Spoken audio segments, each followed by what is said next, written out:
Goa, the one-stop destination for all weekend getaways, beach parties, holidays and exotic locales, is considered to be one of India's prime tourist hotspots.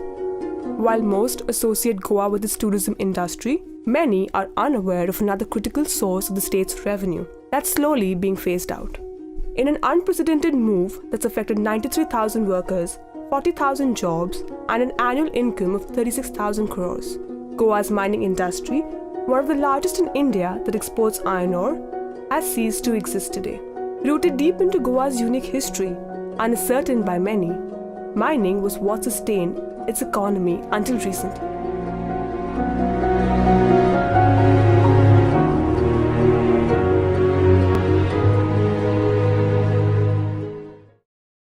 Estado de India, now known as Goa, was ruled by the Portuguese, and since then, mining became an integral part of the state. The then colonial government invited mineral prospectors from Japan who discovered huge reserves of iron ore, manganese, and bauxite. Subsequently, 336 leases were granted to extract the ore. The Indian Army liberated Goa on 19 December 1961, following which the Union government renewed 336 leases for a period of 10 years. In 2007, only 9 of these leases were renewed by the Union government, with the pending leases taking advantage of a clause that allowed them to operate till the government decided either way. In 2008, during the Beijing Olympics, China began accepting low-grade iron ore that used to be previously rejected.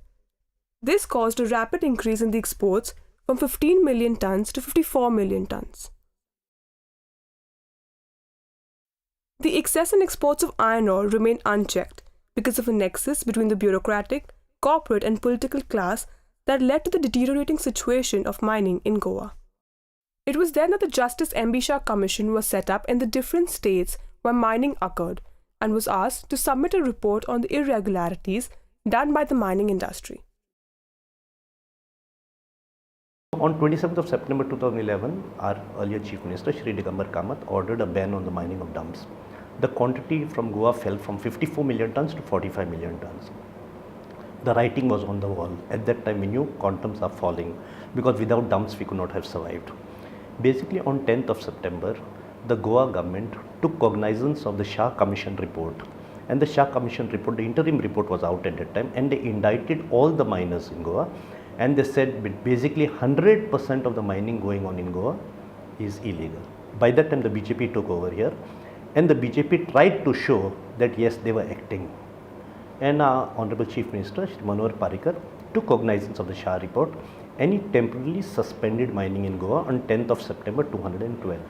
Now when he temporarily suspended mining, he did not contend with what the centre would do. On the 14th of September, Srimati Jayanti Natarajan, who is the Minister of Environment and Forest, she came to Goa, and without giving an opportunity to anyone, including the stakeholders, she declared that she was withdrawing the EC clearance of 139 mining leases in Goa. Now what happens, all this time the NGO, the Goa Foundation, has been fighting against illegal mining. The Goa Foundation filed a writ petition with the Supreme Court, basically, and their contention was an extremely logical contention. They told the Honorable Court that the Shah Commission has pointed out irregularities and illegalities in Goan mining. The state government itself has temporarily suspended mining. The central government has also suspended mining. The Goa Foundation pointed out to the Supreme Court that they had already banned mining in Hospet and Bellary area, and they gave a list of the irregularities carried out in Hospet and Bellary. And they pointed out to the court that the Shah Commission had pointed out irregularities which were double in number and greater in gravity and nature than what was going on in Hospet Bellary. And they asked the court to confirm the decision of the state government and the central government. The Supreme Court had absolutely no choice, because here you had the state government and the central government on the same page. Mining was already stopped, banned in Hospet and Bellary for lesser irregularities basically and less graver irregularities. So on 5th of October they pronounced, at least they gave their, you can say, it was a temporary verdict. It's not a final verdict basically, that they confirm the action of the central and state government in suspending mining, and from 5th October 2012 all mining in Goa stopped. The move to stop all mining in the state was welcomed by the environmentalist and Goa Foundation. They were of the belief that mining was proving to be detrimental to the ecological environment of the state. Biodiversity keeps a state prosperous with resources. So what is important is that you maintain your biodiversity ecosystems intact, so that you can get everything either from the ocean or from the seas. If the health of the mountain is destroyed, the health of the river is destroyed. If the health of the river is destroyed, the health of the ocean and the seas is gone. So Goa is that kind of a topography. Agriculture now is flourishing. Water bodies are getting recharged, because all those hills are in fact a natural aquifer, groundwater aquifer. They were all destroyed. Now there is 1 year you get shell fish, inland fish, the water bodies are getting recharged, paddy fields are becoming greener and greener. So new things are happening in 1 year of time. So let us give some more time and see how much change we can see. My sister in Rivona, she works in Savarde, neighboring place. She tells me it's a complete relief for me, because in the morning I used to go for work. There was no security and no guarantee that I will reach my work or I will reach back, because there is a huge accident in between us together. This transport is to get blocked. So there is a difference of class. Now, in the same village, I have another friend who says that I am devastated. I had a small taverna bar where all the drivers and truckers used to come and drink. I used to have income. Today it is closed. So this conflict of interest within people. While nature flourished on one end, people suffered on the other. The ban may have helped save the ecosystem to a great extent, but at the cost of the lives and livelihoods of many. आम्हाला पण environment पाहिजे, पण हे काम बंद करून आम्हाला environment बंद करून असं काही हे नाही. आम्ही पण एन्व्हायरमेंटचं हे करतो की झाडं लावा, झाडं वाढवा, पाणी जिरवा, हे पण आम्ही करतो. पण माईन बंद करून नाही, आमच्या पोटावर मारून माईन बंद करून काही फायदा नाही आम्हाला.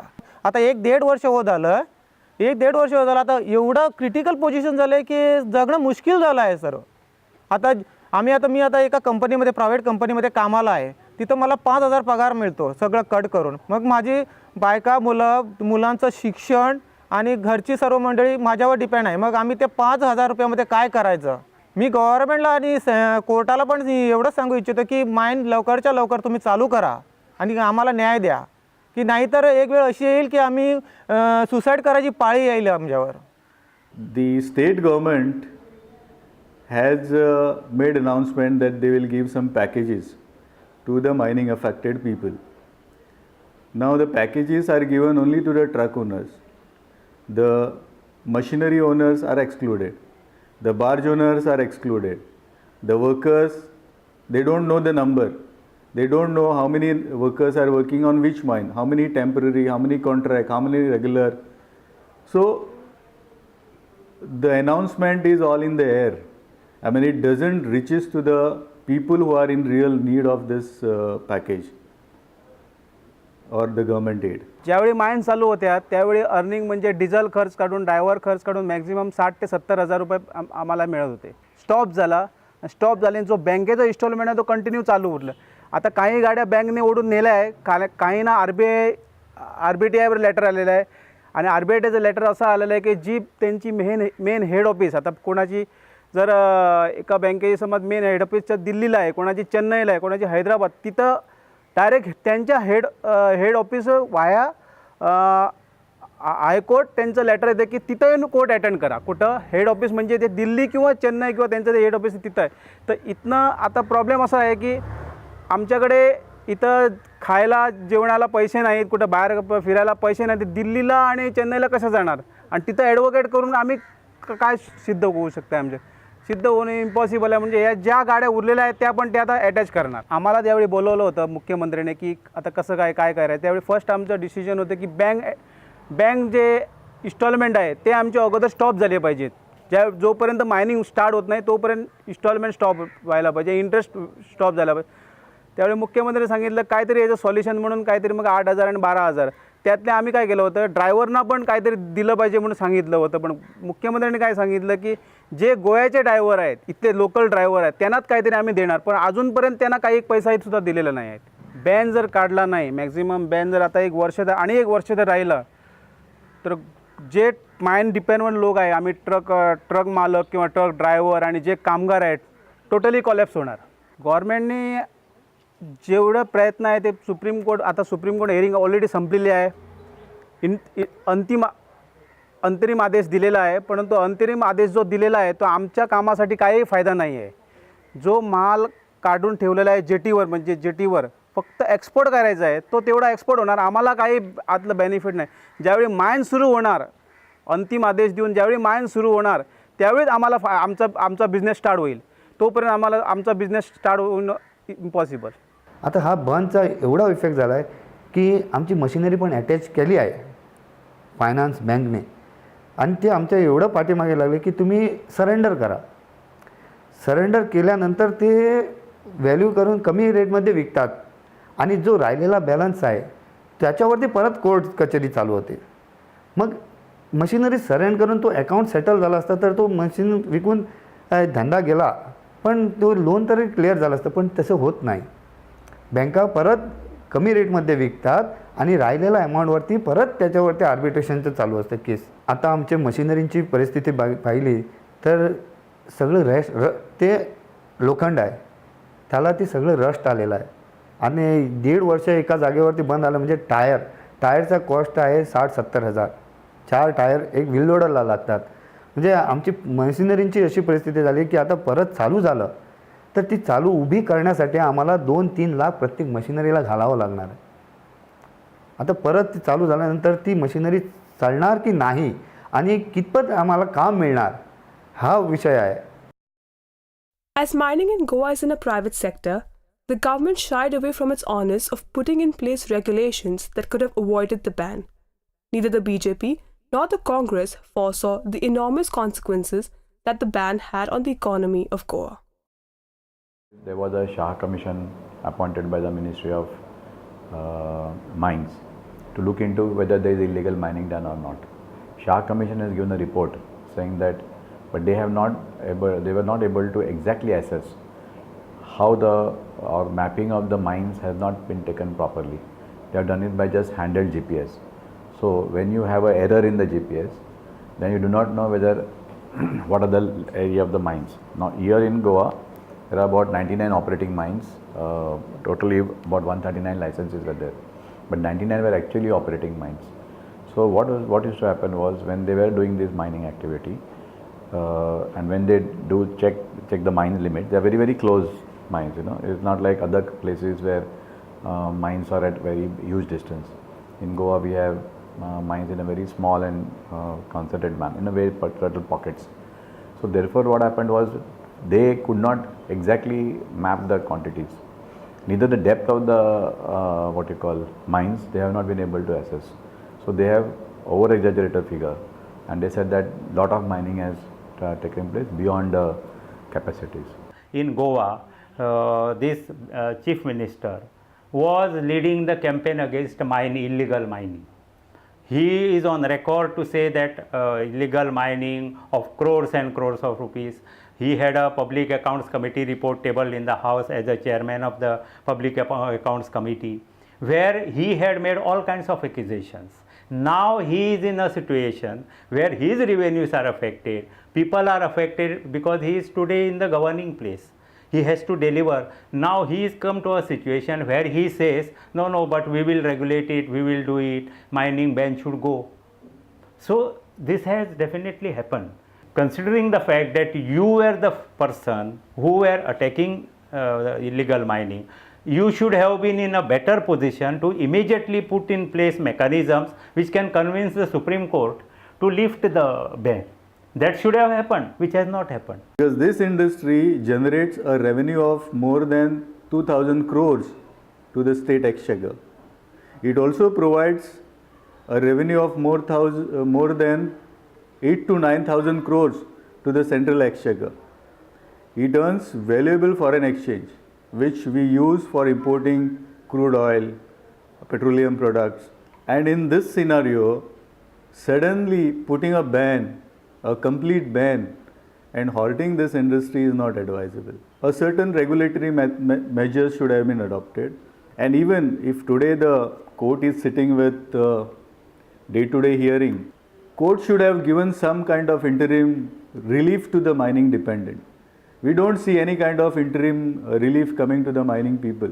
I mean, interim order has come, but no way it will benefit the people. Because when we met Chidambaram with the finance minister, he said it's a very wrong decision by both state government to suspend mining, the Ministry of Environment Forest to suspend the mining, withdrawal of environmental quotas of the mines, as well as Supreme Court to just close down the mining abruptly. So when you are asking for help, he says, I had budgeted 7,000 crores of income from Goa, which today I am not getting. So these 7,000 crores, what will they do? They will tax the other Indians for that income. So all over India, the people will have to pay for this shortage. While the centre did acknowledge the shortcomings of the interim ban, its measures to control the damage done on the state's economy were only met with further roadblocks. The state government had asked the interim relief that there was 11.48 million tons of iron ore already mined and extracted at the jetties. And if this iron ore was not moved immediately, there would have been siltation into the rivers, runoff from during the monsoon, they would have created dust pollution, and there would have been pollution all around. The Supreme Court accepted their contention and allowed the government to transport this 11.48 million tons of iron ore. But unfortunately, the Supreme Court ruling that has come is very ambiguous as to how to go about it. It sounds very nice on paper that a committee of 3 people will be appointed, one an income tax expert, one an expert appointed by the Supreme Court, and third a person of the rank above Joint Secretary of the Goa government to create what is called the e-auction process. But many questions remain unanswered. First of all, under the Minerals Act, yes, all ore belongs to the state government. But you have already allotted leases to these exporters and they have mined this ore from these leases.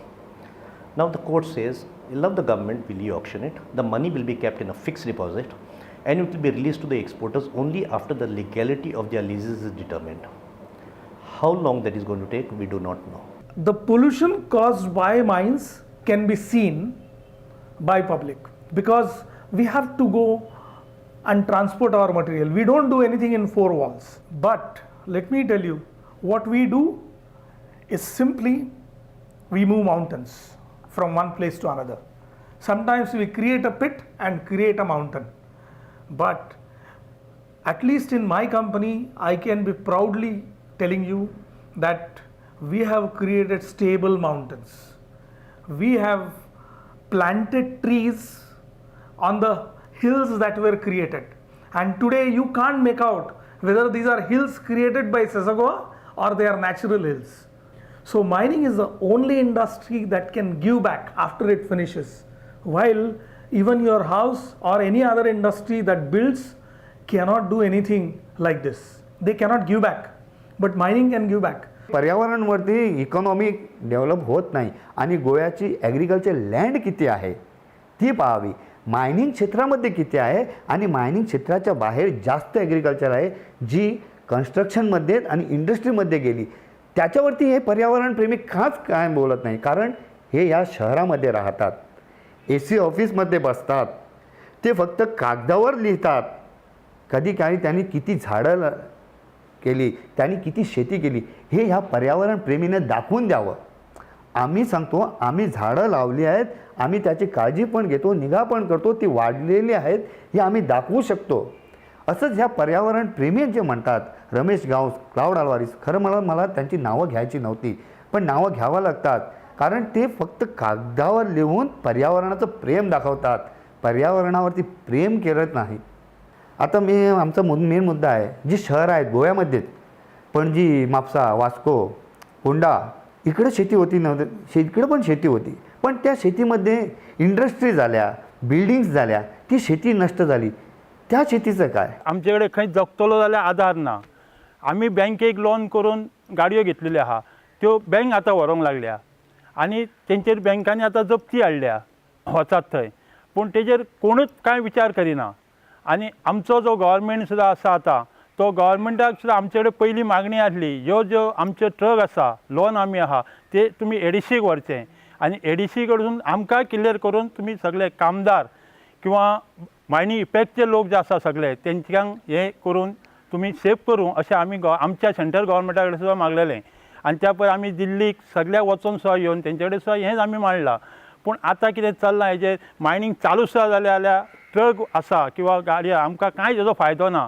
तो गव्हर्मेंटान भोव विचारान लोकांक जसो फायदो जाता तसो चालू करचो, हे आमचे तेंचे कडेन मागणी आसा. मुलाचं शिक्षण कसं हे करायचं, मुलाचे आता लग्न कशी करायची, घरातलं जगणं कसं हे करायचं, जेवण खाणं कसं करायचं, काहीच जमत नाही. मी आता ह्यावर सरकारने आमच्यावर हे कामच चालू करायचा, तरच हे मायनी चालू केलं तरच आमचं काहीतरी जगण्याचं हे आहे बघ, नाही तर आमची परिस्थिती जगण्यासारखी काहीच नाही. एकदम पैशासाठी आम्ही व्हायचा, परत आम्ही घरमालकाकडे कसे कुठून पैसे आणून म्हणून घरमालक बोलतात. मुलांना कसं काय द्यायचं आम्ही, काहीच कळत नाही आम्हाला. The UN cry to save the environment from the ill effects of mining has been widespread, but the helplessness of these people continues to be overlooked. Is it right for the people to bear the brunt of development? Tourism is a money earner, but it is nothing that can sustain the state. What is the type of tourist we get? We do not get the high earning tourist. We get the charter flight tourist who come. He is a plumber and a carpenter in Europe. He is a white collared worker in Russia and Ukraine who comes here. He doesn't come to spend money. We are dependent on the Indian domestic tourism. It is a sad state of affairs to say that we are not dependent so much on tourism. We are dependent on the casino culture today basically, and we have very large number of people coming to gamble onto the casinos. We are happy because they are non-Goans. Okay, let them come and waste their money here. We are happy. Our Honorable Chief Minister has gone on record and said that he has collected more than 100 and 150 crores on various fees from the casinos. But do we want that type of culture for Goa? We have got to sit down and decide what we require. We will admit that there have been ills in mining, there have been excesses in mining, but can we not correct ourselves? The sacrosanct contribution of mining to the economy cannot be denied, nor can the damage done by it be reversed. But instead of choosing to emphasize on one side, the need of the hour should be to reach at a common consensus. Could we not think of a Goa which is not only greener but also prosperous? A Goa that places both the needs of the people and the environment on the same page? Is there no way of striking a balance between the environment and mining so that they could coexist? Well, I heard there was a secret chord that David played and it pleased the Lord. But you don't really care for music, do you? Well, it goes like this: the fourth, the fifth, the minor falls and the major lift, and the baffled king composing hallelujah.